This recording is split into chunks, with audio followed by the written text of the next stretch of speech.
ದೊಡ್ಡರಾಯಪೇಟೆ ಗ್ರಾಮದಲ್ಲಿ ಕುಸಿಯುವ ಹಂತದಲ್ಲಿರುವ ನೀರಿನ ಟ್ಯಾಂಕ್. ಚಾಮರಾಜನಗರ ತಾಲೂಕಿನ ದೊಡ್ಡರಾಯಪೇಟೆ ಗ್ರಾಮದಲ್ಲಿ ಕಳೆದ 50 ವರ್ಷಗಳ ಹಿಂದೆ ನಿರ್ಮಾಣಗೊಂಡಿರುವ ಕುಡಿಯುವ ನೀರಿನ ಟ್ಯಾಂಕ್ ಕುಸಿಯುವ ಹಂತದಲ್ಲಿದೆ. ಚಾಮರಾಜನಗರ ತಾಲೂಕಿನ ಕುಡ್ಲೂರು ಗ್ರಾಮ ಪಂಚಾಯಿತಿಯ ದೊಡ್ಡರಾಯಪೇಟೆ ಗ್ರಾಮದಲ್ಲಿ 1974ರಲ್ಲಿ ನಿರ್ಮಾಣಗೊಂಡಿರುವ ನೀರಿನ ಟ್ಯಾಂಕ್ ಶಿಥಿಲಗೊಂಡಿದ್ದು ಪಿಲ್ಲರ್ನಲ್ಲಿ ಬಿರುಕು ಕಾಣಿಸಿಕೊಂಡಿದೆ.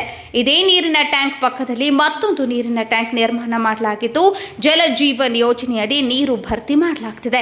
ಅದು ಅಲ್ಲದೆ ಶಿಥಿಲಗೊಂಡಿರುವ ಟ್ಯಾಂಕ್ನಲ್ಲೂ ನೀರು ಸಂಗ್ರಹ ಮಾಡಲಾಗ್ತಿದೆ. ಶಿಥಿಲಗೊಂಡಿರುವ ನೀರಿನ ಟ್ಯಾಂಕ್ನಲ್ಲಿ ನೀರು ಭರ್ತಿಯಾಗುವ ವೇಳೆ ಏನಾದರೂ ಕುಸಿದು ಬಿದ್ದರೆ ಭಾರೀ ಅನಾಹುತವಾಗಲಿದೆ. ಈ ಬಗ್ಗೆ ಶಾಸಕರು ಮತ್ತು ಪಂಚಾಯತ್ ರಾಜ್ ಇಂಜಿನಿಯರಿಂಗ್ ಅಧಿಕಾರಿಗಳು ವಹಿಸಿ ಶಿಥಿಲವಾಗಿರುವ ನೀರಿನ ಟ್ಯಾಂಕ್ ಅನ್ನು ತೆರವುಗೊಳಿಸಬೇಕಾಗಿದೆ. ದೊಡ್ಡರಾಯಪೇಟೆ ಗ್ರಾಮವು ದೊಡ್ಡ ಗ್ರಾಮವಾಗಿ ಬೆಳೆಯುತ್ತಿದ್ದು ಜನಸಂಖ್ಯೆಗೆ ಅನುಗುಣವಾಗಿ ಕುಡಿಯುವ ನೀರು ಸಂಗ್ರಹಕ್ಕಾಗಿ ಶಿಥಿಲಗೊಂಡ ಟ್ಯಾಂಕ್ ಅನ್ನು ಕೆಡವಿ ಹಾಕಿ ಮತ್ತೊಂದು ನೀರಿನ ಟ್ಯಾಂಕ್ ನಿರ್ಮಾಣ ಮಾಡಲಾಗಿದೆ. ಈ ಬಗ್ಗೆ ಶಾಸಕ ಸಿ. ಪುಟ್ಟರಂಗ ಶೆಟ್ಟಿಯವರು ಹೊಸದಾಗಿ ನೀರಿನ ಟ್ಯಾಂಕ್ ನಿರ್ಮಾಣಕ್ಕೆ ಮುಂದಾಗಬೇಕಿದೆ.